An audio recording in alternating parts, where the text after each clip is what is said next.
Hi there. Welcome back to another episode of American Snippets. I'm your co-host, Barb Allen. I have the awesome honor and pleasure today of speaking with Tyler Merritt. He is the co-founder of Nine Line Apparel and Nine Line Foundation. He's an Army veteran who served our country. Now, Tyler and his brother are taking full advantage of the opportunities they serve to protect, as their company is closing in on the $100 million value, which is very exciting. I can only imagine.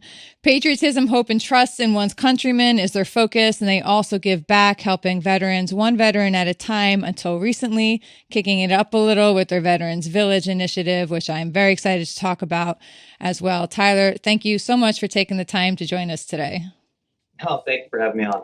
Yeah, I love what you're doing. I'm not so sure why it took us this long to come around to you, because honestly, if there's any one set of people or company that is more aligned with what we're doing, I can't find it anywhere, outside of you guys. So it's really nice to finally meet. Yeah. Yeah, in person. In person, well, great. In close enough in person. I feel like we have a lot of mutual friends too. Yeah. Up and around. We just interviewed TK. I hear you're going to be part of that softball game next year and all that. So yeah, it's like our world. It's not really as big a world as it seems once you get full bore into one community. You find out everyone knows everybody else. So I heard some things about you.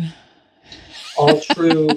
Unfortunately, I'd like to save their lives. So well, they're not. You're just assuming they're all bad. Probably. No. All right. So let's dig in a little, because you have a cool story. And what we like to focus on here, we're obviously going to talk about Nine Line, both the company and the foundation, because it's really just great how you have built that company and a huge lesson to everybody. But what a lot of the people that come to us and ask us about, they're sort of in the earlier stages, or they're at one level and they're looking to jump to another, and they have all these obstacles in the way. And a lot of people are kind of stuck behind those obstacles. So your story and what you've done with everything that's come at you is great. And it serves as an excellent example to the people. And I think, and to us, so I think everyone has a lot to go from you. Plus it's just going to be fun. So, but let's start way back when. I know, you and your brother both joined the military. Mm-hmm. Yeah. What prompted you to do that? So for me, it was 9/11. I was a high school senior. And I live in very close proximity to New York City. I was born in Greenwich, grew up in Stamford, so about 45 minutes. So a lot of friends, family members were affected. Obviously, it was an atrocious day, and I wanted to join the military. My brother had already joined; he was enlisted, and so obviously a big drive to get to West Point and to eventually get after flying. It's always a passion of mine. I wanted to fly helicopters. I wanted to help people. Wow. So joining, knowing that you're going to go to combat. We live about a half hour from West Point. We're not far from the city. My husband was the first among the responders at Ground Zero that day. So I can relate to that. And I remember seeing his face when he came home from his work and heard what was happening and grabbed the stuff and left, that's but to be, younger than that in high school and have that drive and follow up, that's another thing, I think, entirely. So West Point, is it as hard as they say it is, easy, or not easy, but, more or less than what you hear? I will say that the saying, if it's a great place to be from, not at. That's a good way to put it. Yeah. But if you look back, and obviously in the totality, it was a great time. You had to worry about really yourself, and you worried about that self-development, that self-improvement, be as physically fit, mentally fit, morally fit. It kind of drill that into you for 4 years. And you get to meet some incredible lifelong friends, especially the people that make it all the way through. We started with 1,350, and we graduated with under 900. So it's a slight attritional model. Just a little bit. Mm-hmm. Yeah, cool. So is there a moment from your service whether deployed or not deployed, that you can remember as being like, you have one of those days where you're like, yes, this is why I'm doing exactly what I'm doing, right? Do you have any day like that you can think of? Doesn't matter whether it's at West Point or after here at home deployed. Where like everyone just wants to get overseas and get after it. After 4 years of going to school, and I went straight to flight school, and I learned to fly a tank. Apaches are a pretty cool aircraft, but they've got one mission, and that's to close with and destroy bad guys who are trying to do bad things to our people. Yeah. And it's something that you're kind of looking forward to. And for me, it was, first week in Iraq, first actual combat mission, got to go and help individuals who needed help. And it's great to actually meet those people on the ground afterwards and talk to them and to see that we made a difference. Because there's nothing more calming than when you're under fire and a tank flies overhead. Yes, so I've heard. Calms the situations quite a bit. Yeah. So, and I think that's an important thing, which I also like to kind of grab onto when I talk to people who have served and been over there. I have a lot of people that I know in the military community. I am a military family. But to hear that service, especially I think for the family members, right, who, whether, you're like us and you lose someone or you don't lose someone, they come back to you and you have all these struggles or whatever it is after. Just hearing that the service mattered, right? To know that you're going through what you're going through for a reason, as opposed to what you necessarily see out there in the news and the stories that come out there and come hammering at us. So hearing somebody that served, knowing that it had a purpose and, you feel like your service had a purpose. My daughter this entire weekend was very curious about my military service for whatever reason. She's 8 years old. She asked a million questions. So we're good for her. We're on our way downtown Savannah. We're gonna go ride some bicycles around, and all she wanted to ask about was the bracelet that I wear, or the friends that I don't have with me, or why I joined the military. Would I be okay with her joining the military? All of these things. What could she do? She doesn't like to hurt people. She wants to be a nurse. But you have to explain it and break it down to a child of why did you leave for a year at a time? Yeah. And it was a calling. It's a profession of arms. And I enjoyed every single day that I was in the military. And they always say, if you don't enjoy your job, change it. And fortunately, I would have stayed in. I was medically retired, so it was, you were?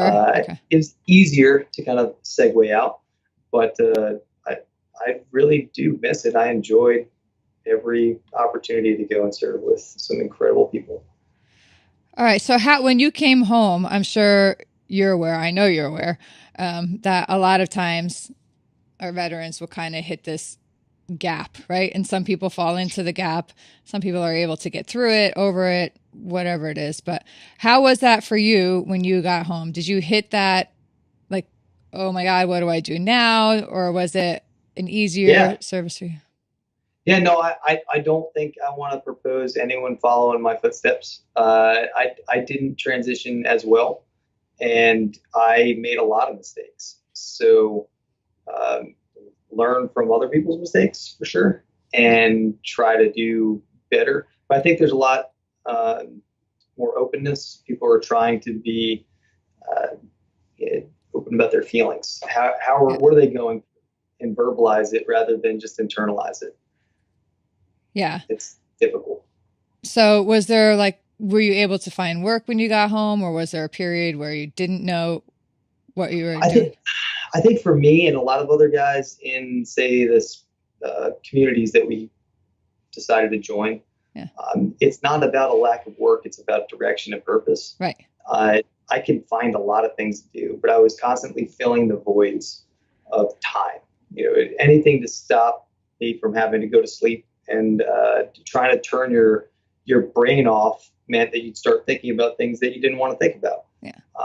And then that's really the struggle, and that's the transitional issues that people run into. It's not about finding work, because I get some incredible people who come here from the Ranger Battalion, 160th Special Ops, and they enjoy life here, but they're still trying to find that, they were gone all the time, and now they're back with their wife and their kids, and it's a new introduction into a normal way of life. Yeah. So what were some of the first things that you did? Because you didn't just come home then and start Nine Line. Yeah. No, Nine Line was started while on active duty. Okay. So actually, it was in 2012. It was myself and my wife, and we started doing the custom apparel for other military units. And then eventually, my brother left the military, and about a year later, moved into our house, and we started, the brand Nine Line as something that meant more than say the brands that we were using, the Gildans, the Nikes, that didn't really resonate with who we were. And that's kind of how the brand launched. It was how to bridge the gap between those who serve and those who don't. How do you have that conversation? Right. So that veterans initiatives and veteran concerns are voiced, because a lot of times we're taught to shut up and just do your job. It's absolutely true. I can't go and say anything about our commander in chief. I can't go and voice my opinions publicly. I just have to do my job. Right. So I mean, was apparel something that you guys knew about, you and your wife, or how did that? Did you just say, how did you learn? Yeah. No. I mean, it was so easy being in the military. You wore camouflage. So when I stained it all up, it didn't matter. I just had my kids wipe their boogers and stuff all over me. And it was matching. So, I had my boots, I had pants and shirt, and it was all color coordinated. It was great. And in the mornings now, I wake up and my wife, she's a nurse, and we're putting kids stuff together, trying to feed them, get everyone out the door. And she sees me and I get dressed, and she's like, no, go back, fix yourself. That's just try again. So no, I have no experience, knowledge in the apparel industry, but what I enjoy is technology, the back end development, and managing systems. So as a systems engineer, so it's the puzzle of business that I enjoy. The puzzle of business, which is the part that most people hate. So you always need someone like you who likes the stuff that other people hate. So who is the apparel person then who likes and enjoys apparel? So you have left brain, right brain, right? Yeah. So Miles Burke is my COO. Okay. I used to pick him up from SCAD, which is the Savannah College of Art and Design. Okay. It's the number 2 or 1, I don't know who you talk to, art design school in the country. And I would pick him up and we'd go to Wild Wings. We'd build websites and talk about this apparel company we're going to start. So he's a co-founder as well. And it's great to have that, no experience in the military, no knowledge or background, no affiliation, from Boston, Massachusetts, this guy with a curly mustache right now.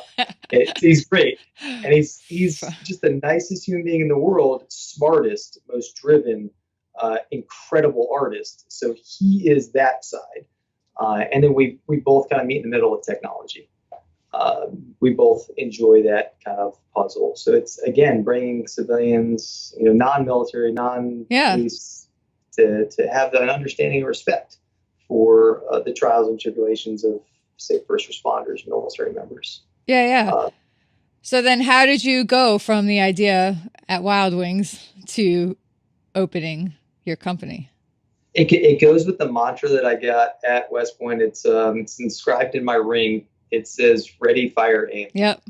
And a lot of times you have to shoot from the hip. And I'll tell you that engagements overseas, if I'm, shooting off axis with very close proximity and wrong fields of view, you know what? I'm still pulling triggers because I don't have that much time to get it perfect. Right. I'm going to get it good enough. And that's kind of the same mentality, is you sometimes have to shoot from the hip and just adjust and pivot. And I'm never getting everything right. I'm messing up 1,000 things just one time and then learning. Yeah. All right. So at work, I know I've seen a couple or read a couple interviews and watched a couple interviews with you as part of prepping for today. And something that I personally like are the stories about the practical jokes, because that's how I roll too. I'm always messing with people. It's fun. I agree with your philosophy. You got to know what's funny and what's not funny, right? Yeah. So, it does piss me off too when you pull a joke on someone and then they go like actually break something or whatever. I'm like, what the hell, man? Like, that's not funny. But I'm like, no, that's violent. yeah. No, like, that's not funny. There's like funny, not funny. So I feel like maybe that could be like a second career, like teaching the art of practical jokes, right? But like teaching common sense. Yes, like if you wanted practical joke, we're gonna hook you up, because some people just should be banned. They should just be banned. So, but do you guys do that at work? Like, what's the work environment there at Nine Line? Do you mess around with each other, or is it all like we're working now? Everyone messes around with everyone. We got babies coming out all over the place. Just kidding. We do have a lot of practice. I've been there, done that too. But no, everyone's very lighthearted. It's very open. The cool part is that people hang out after work by choice. They stay later to shoot the shit, drink a beer after hours. Because never during work. Yeah. Not around machinery. Okay. I'm gonna just specify not around machinery. Okay, smart. But everyone gets work done, and we mess around with people when we go on the road, and I like the stuff where it's just very subtle. We went out to do an interview hanging out with Karl Malone, and we're out in a 511 tactical store, and he was wearing a bunch of stuff there. So I slowly but surely just started putting on the same clothes that he's wearing, like the same flannel shirt, the same pants. I eventually bought the same shoes, and then I got the same hat. And while we're sitting down to interview, I took off my hat and I put on the same hat he's wearing, and he kind of just looks at me up and down. He's like, "Are you effing with me?" I was like, "Yep." But stuff like that is just silly. It's fun. It breaks up the monotony. We've got Nerf guns. We're not Nerf gun fighting all the time, but sometimes someone just being a jerk, just pop them in the back of the head. Sometimes they just need it. Yeah. Sometimes. Absolutely. It's just called for. It's just time to go. All right. So what was it like then so you started off this company and you're doing okay. And then you've had a huge growth in the past couple of years. And it seems like a puppy starts to grow and then they're just freaking growing. Right. So what was it like when that growth spurt hit? Well, it started with a growth spurt and it never stopped. Okay. It's really just managing the growth. Yeah. Not angering people, not growing too big that you're not staying true to your core competencies and values. So we can continue to grow like a weed. It's just doing it responsibly. So in the beginning, it was just me and my wife. And then we took on just family members as employees. And dude, that's dangerous. Horrible ideas.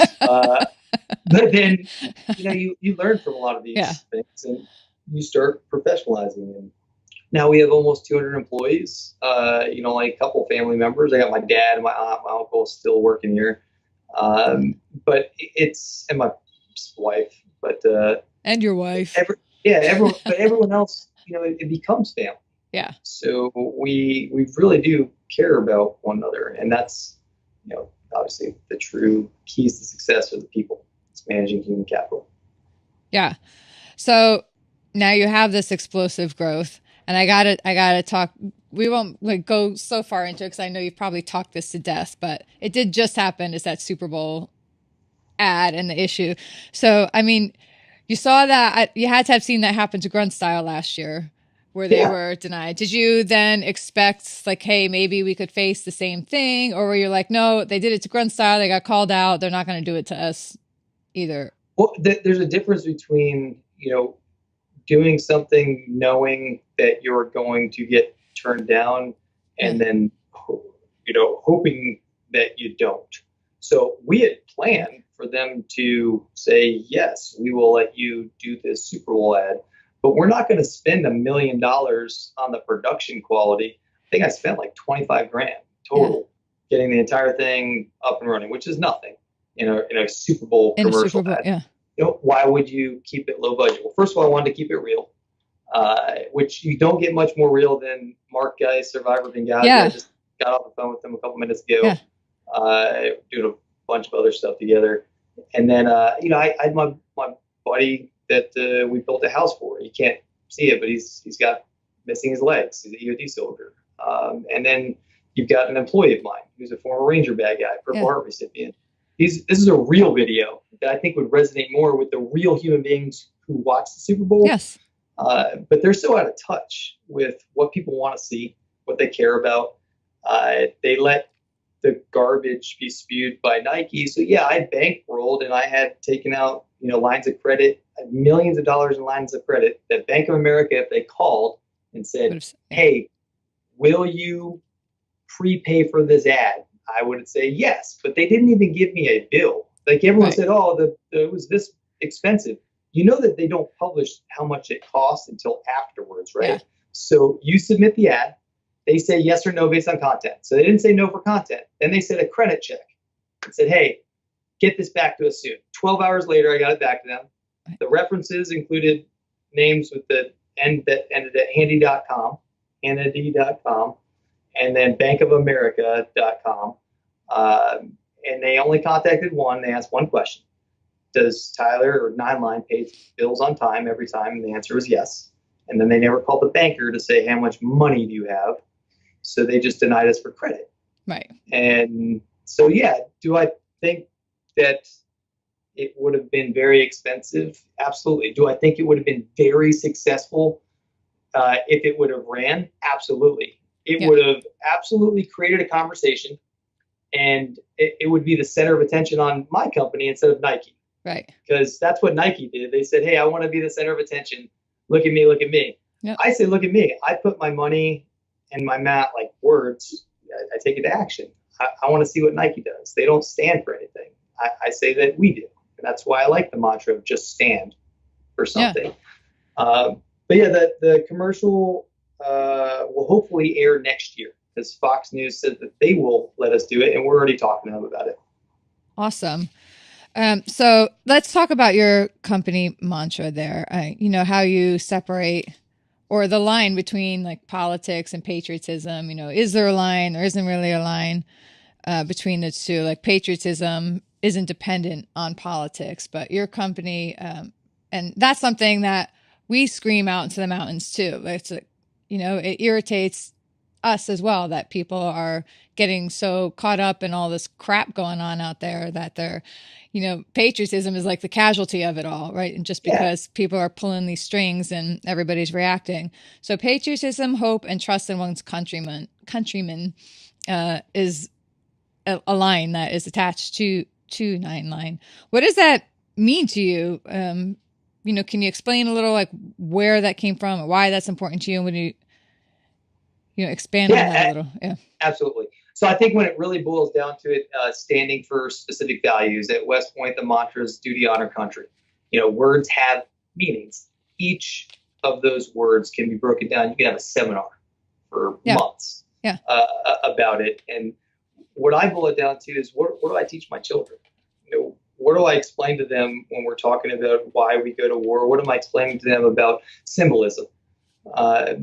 The American flag, for me, it means something because it resonates with the idea of draping that flag over a casket, folding that flag, handing it to the survivor of a service member. And that's some of the things that it resonates. The national anthem, the words themselves, and what you're supposed to be thinking about and paying homage to. That means something. So those are just a couple of acts and symbols that I teach my children. This is important to show respect, just like it's important to show respect to people of different faiths, right? Of different ethnicities, to understand culture.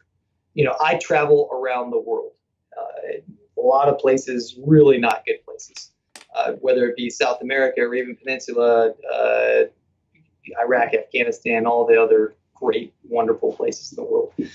And cultures are all different. But if you ever read that book, How to Win Friends and Influence People, it boils it down really, really simple by Dale Carnegie. It's, it's one of the best known books. Yeah. Just don't be a jerk. Just don't be an ass. Just don't be an asshole. It sums it all up. Yeah. I mean, I'm from Greenwich, Connecticut. So where you have people who are asking us, are we still at war? And I'm like, it's 2008. Yes. My friend over here just lost his legs while we're raising money. There's a big disconnect. Yes. Because there's no military base anywhere nearby. And then it's looked down upon. You couldn't get into regular college. Like no, nobody actually said that to you. 1,000%. Not even but they don't mean to be disrespectful. That's just their culture is. Someone actually looked you in the eye after you said you went to West Point and said, "Oh, you couldn't get into it." Have you ever been to Greenwich, Connecticut? It's a different world. Yeah. Oh my God. Social elites that set policy. Yeah.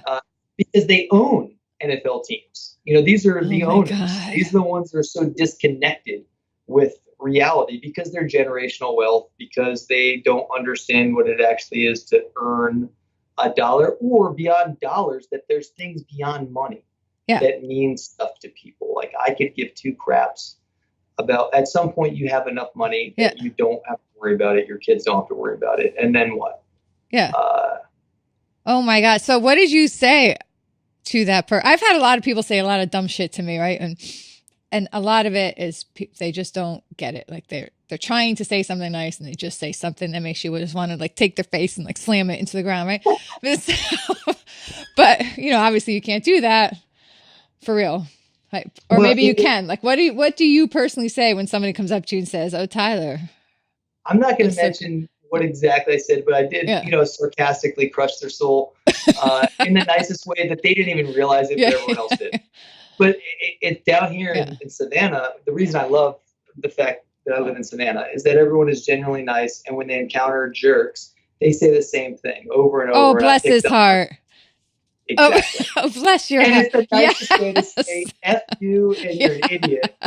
But I'm not going to say it. I'm just going to be nice. Yes. And everyone else knows exactly around like what that person just said. And people from, say, the, New York City district area, like, bless my heart, I just insulted you.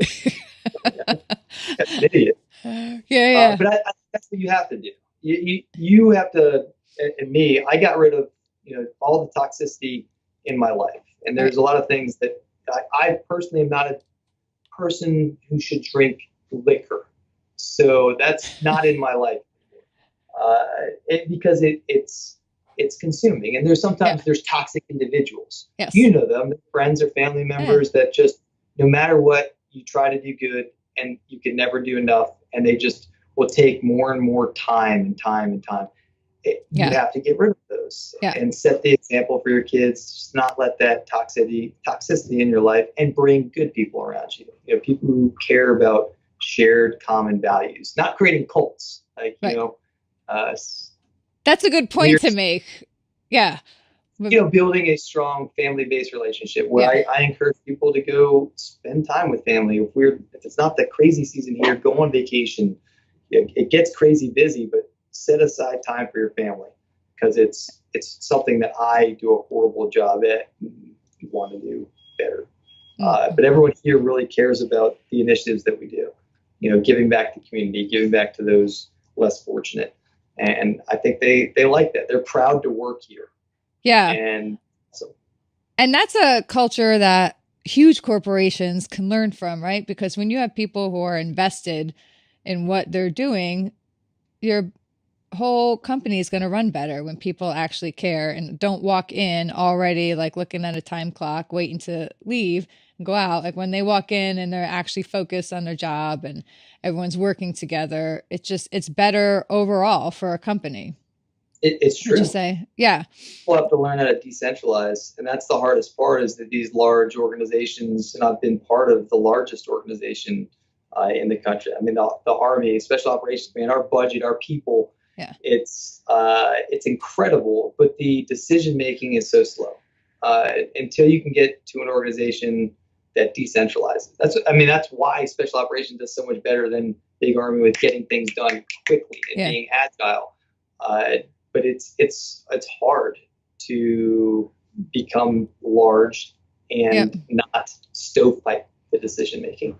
Yeah, I was just talking to someone yesterday, or last week. We interviewed someone who was a Green Beret, and when we're talking about the military life, he's like, "Well, I don't really know how the Army runs. I was a Green Beret." He's like, so totally separate. He's like, we did our job. Yeah, push it down to the lowest level, which is empowering. It's incredible. It's nerve-wracking, especially when you're in foreign countries and you have suitcases full of cash and you're doing what's quote unquote called hood rat stuff.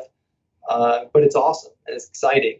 and you get a sense of confidence in your abilities to go and network and do these, high level operations, and it totally translates into the civilian world. For those organizations, those individuals, they don't realize how valuable their skill set is. They figure it out once they start entering the corporate world, and they just blow past their peers. Yeah. When you're up against someone who is like a little nervous about what if I try this and fail, and you're like, all right, you just sit there and think about it. I'll just be over here doing it. Yeah. Yeah. Yep. Big difference. All right. So you all sit around. I saw something as well that the t-shirt designs, and you have a lot of them, and they're funny and they're sarcastic, a lot of them, which I dig. So it's like a community. You guys just sit around, toss out ideas, and everybody gets to jump in and offer ideas for t-shirt designs. Except for me. Except for me. I was going to ask you that. I have it written down. Have you? No, I'm just kidding. I get to come up with a lot of ideas. Yeah. And I throw them out there, and then these guys take them and run with them. By a lot, I mean a couple of good ones. I'll take partial credit for the idea of the Just Stand campaign, and that's about it. That's about it. Recent history. These guys are really autonomous. They just come up with, there's 10 of them that just come up with some incredible ideas, and they bring in outside ideas. So, we have 200 people here, and they welcome everyone else's. So it's an open environment for people to say, hey, you know what? I was thinking about a shirt like this. Yeah. So what's one of your favorite shirts? First answer comes to your head. Share around with ISIS. It's one of those things I that saw I feel that like one. I love. Sharing is caring. You should share as much as possible. I did see that one. I'm like, oh, they did not. But yeah, no, that's fun. Yeah, Coca-Cola didn't like it, but it's I don't know what they're talking about. They said there's a resemblance. I don't know. Pepsi's better than Coke anyway. Yeah. So. I can't say that, but a taste test done by me, it's pretty good. All right. So have you ever had a moment when you started, or since you started Nine Line, where you were like, oh man, like maybe this wasn't such a good idea, or maybe I could have done something easier or different, or every day? But you know what? That's actually a great answer. I think that means you're doing it right. Like, sure. Everyone always wants something different than what they're currently doing, right? Yeah. Like, grass is definitely always greener on the neighbor's side.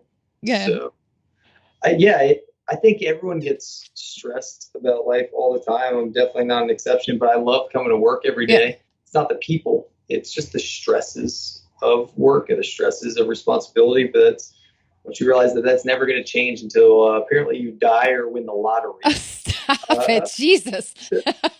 We're talking truth. Yes, we are talking truth.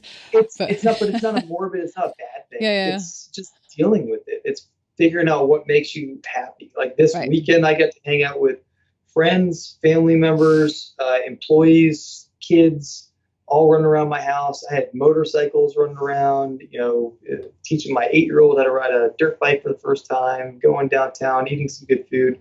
I live for those moments. And then the stresses of the week, my days start really early. They go really late. Boo-hoo. It happens to everyone. Yeah. Just drive on. Or those little carrots that you're moving towards, the weekends with your kids. For me, we do a once a year family vacation at the end of the Christmas rush. We get away for a week. My wife's Panamanian, so we try to go somewhere sweet, southern and warm. And sitting in here in New York, Savannah, Georgia is southern and warm. Just saying, true. It's all relative. She's Panamanian. How did you guys meet? Her father was my flight instructor at flight school. Oh, you like to live on the edge. We met a week before I started flight school, and then I got moved all of a sudden into this new flight school class without any of my friends, just like because we all came from West Point, we're all in the same class together, and I got to a Ranger flight, and I'm like, that's weird. And then the person that in charge of it, the dark sunglasses, bigger guy, had a special forces tattoo on his forearm. I'm like, Angela, is your father last name McCabe, Ben McCabe? She's like, oh yeah, he was a former special something. like, awesome. And he told me every day how much he hated me. He would threaten to kill me on a regular basis. It was very distracting trying to learn how to fly helicopters. Oh, that's freaking awesome, though. Are you going to do the same thing to your daughter when she brings a dude home? I have plans. You have plans. I have many plans. I have plans for joking and plans for serious. Nice. So, just in case they ever watch this, I'm going to stick with the mantra of whatever you do to her, I'm doing to you. And then I should solve all problems. Ooh, I've pulled some of those lines on my son. When my son went to take my car to take his girlfriend out for a date, I'm like, yeah, you could take my car, but here you go. Just so you know, whatever you're thinking of doing in that car, I've already done. He's like, Mom. He's like, and there's cameras everywhere. And then, you know, I went on from there and he's like, Jesus. But you know what? You gotta make it count, man. You gotta ram that home. If you want it to matter. I've got the watches where you can track them, you know, just in case, and they have the button where they can push and it like calls the police. But I want to step it up one notch. I want to get some type of embed, like they put in their neck or something, so you can't take it out. And then like a drone that can automatically deploy with some type of weapon.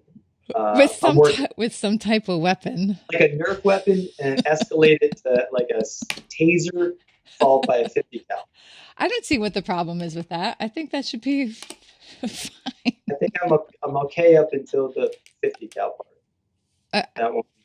I mean, you might run into trouble with the taser. Just saying, some people may have a problem with that. Not from a legal standpoint, from just oh, you mean like from an aeronautical standpoint? Like actually making it happen, right? Well, I already know this is all illegal. It has nothing to do with it. Developmentally wise, you may have some problem with the weapon. That's freaking excellent. You know, someone out there is going to write this shit. Accidentally murder one of my daughter's boyfriends in the future. This tape will be used in a court of law. He was just killed by a drone with a 50 cal on it. It's premeditated murder.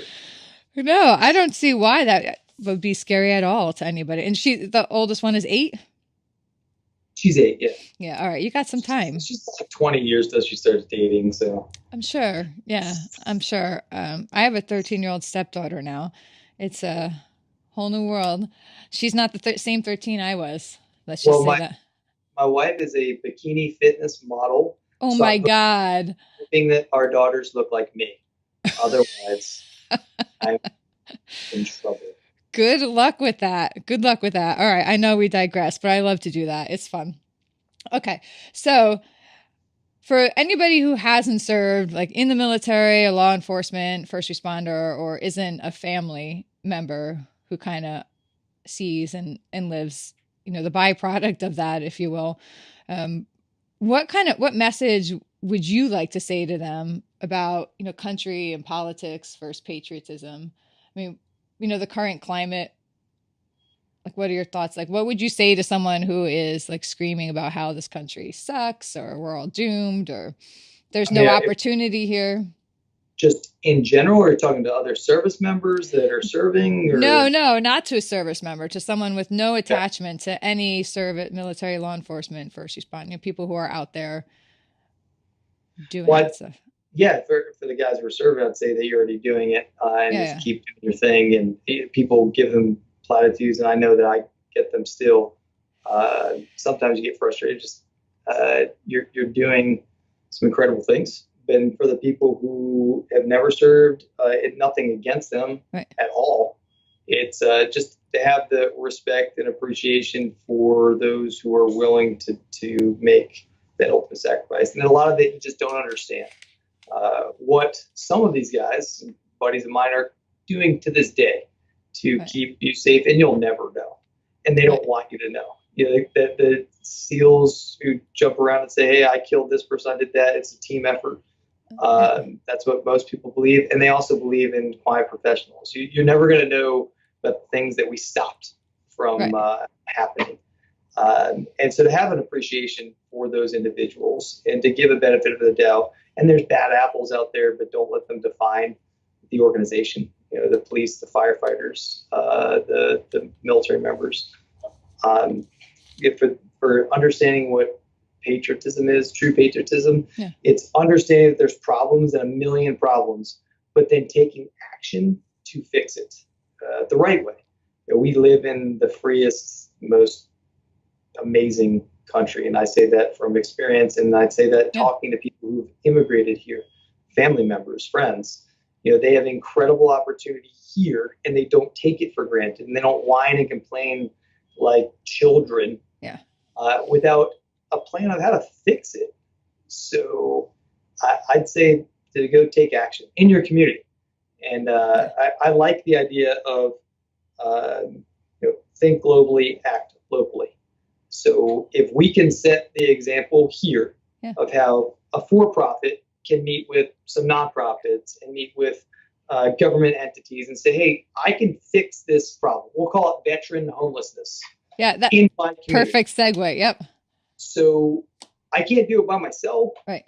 But can we all come together and identify that this is the problem and here's a course of action? Now let's head down that course of action. Let's stop talking about it. Just start freaking moving. Yeah. And if it adjusts, we'll adjust.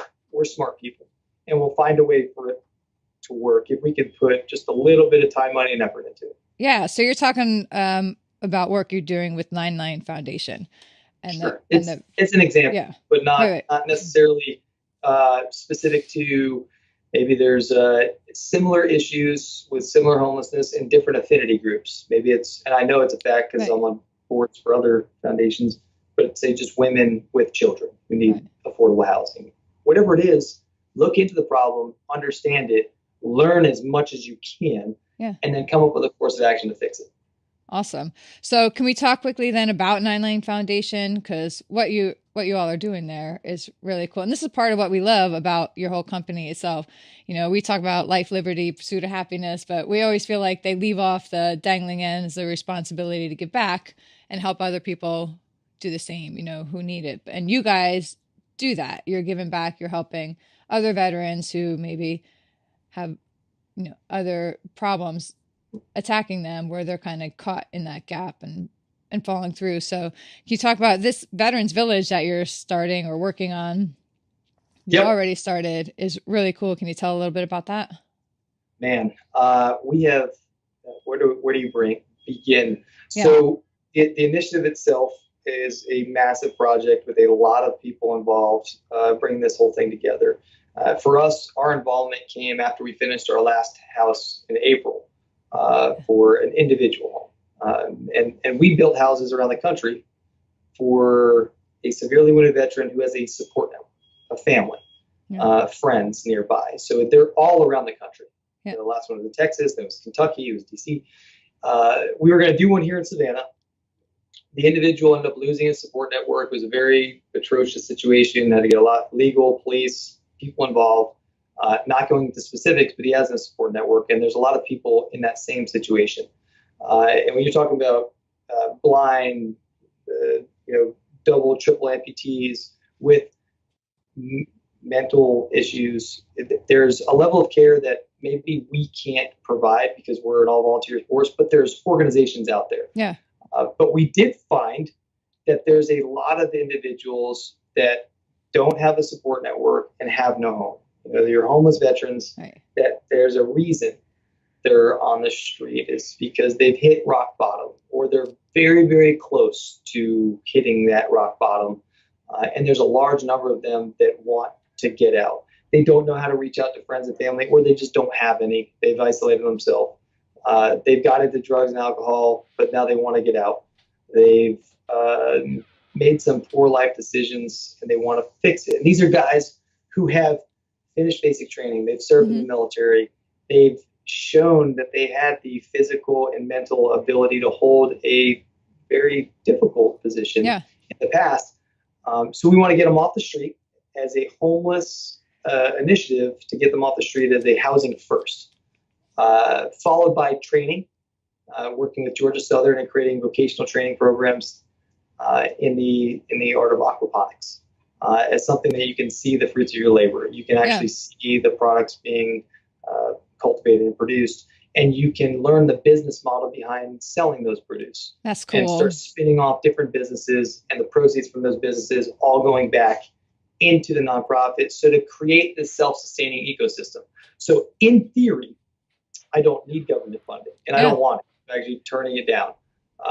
Good for you, man. That's killer. Yeah. Want to show that we can Yeah. do this on our own through Yeah. volunteerism. We've got people who show up in our property, and there'll be 50, 60 volunteers. We're building houses, and we're building this, and we're doing these other things.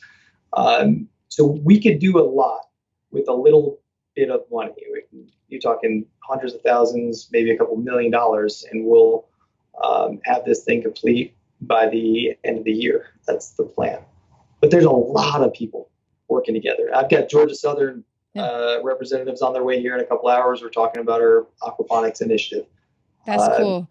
So it's just trying to bring everyone together and coordinate it. Yeah, and the amount of volunteers that came out even to help build on those days when you were building, I was seeing that you had a bunch of volunteers show up and people bringing their kids out to show them about giving back. So the ripple effect of what you're doing is you're also cultivating a community that loves to give back and loves to work together to give back. So imagine what's going to happen after this initiative, after these houses are done, this project is done. Now you're going to have all these people who maybe have gotten to know each other and work together and like, okay, what are we going to do next? And they can go tackle something else. And that's really so cool to do.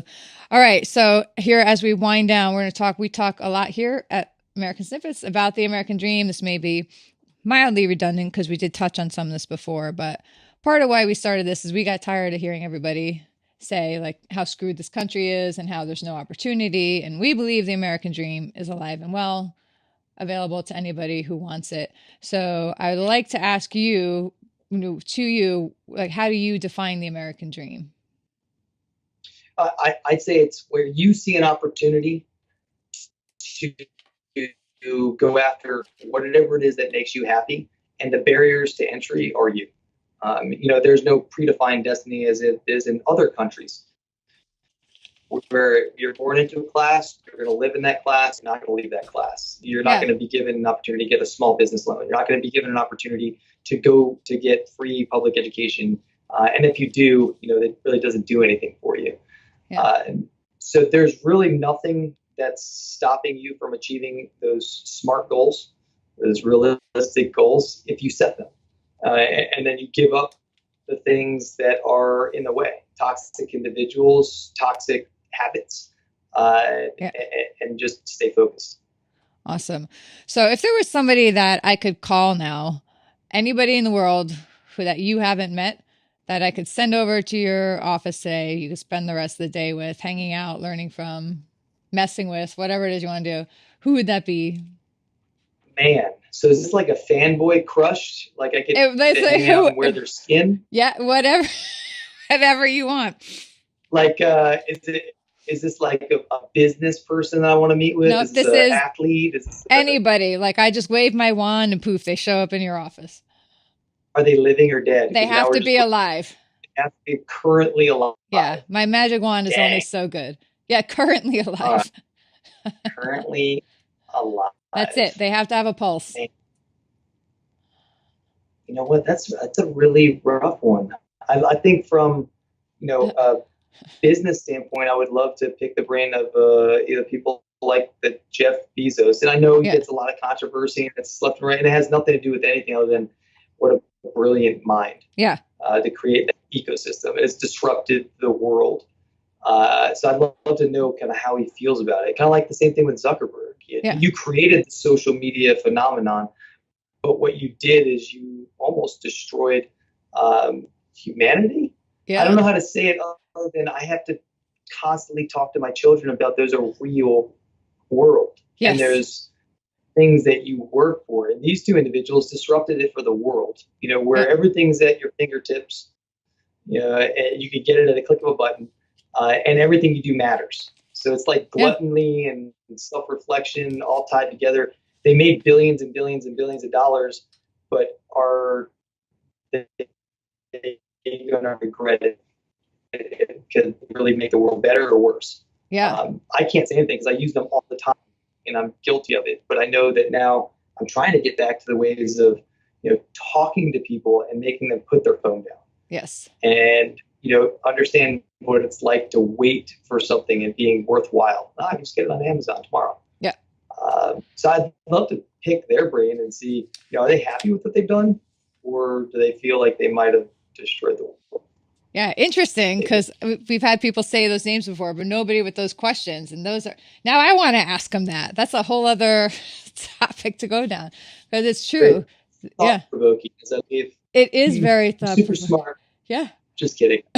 You're super smart, right? For a Monday morning too. Yeah, like look at the impact those two people had. They changed everything, the whole playing ground for everyone.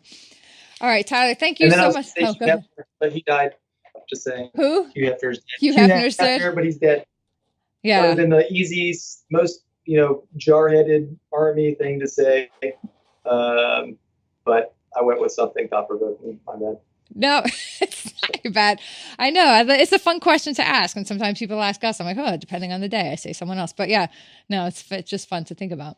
So thank you very much, Tyler, for being with us today. I know you got a lot going on, and we're happy to see you have a lot going on. If people want to find out more about Nine Line Foundation, giving back to the community, or they just want to go to Nine Line and buy some of your cool stuff, tell us where to send them. Yeah, well, if you go to ninelinefoundation.org, you'll learn about all the events that we have coming up. Our 5K, 10K is the next thing that's coming here. We've got some really cool, interesting celebs that will be there, so be on the lookout. And then we have a lot of stuff on ninelineapparel.com if you like high fashion apparel, high fashion. It's cotton t-shirts, but they were the most comfortable shirts you'll ever wear and 100% satisfaction guarantee. So you can always just return it and make me lose money.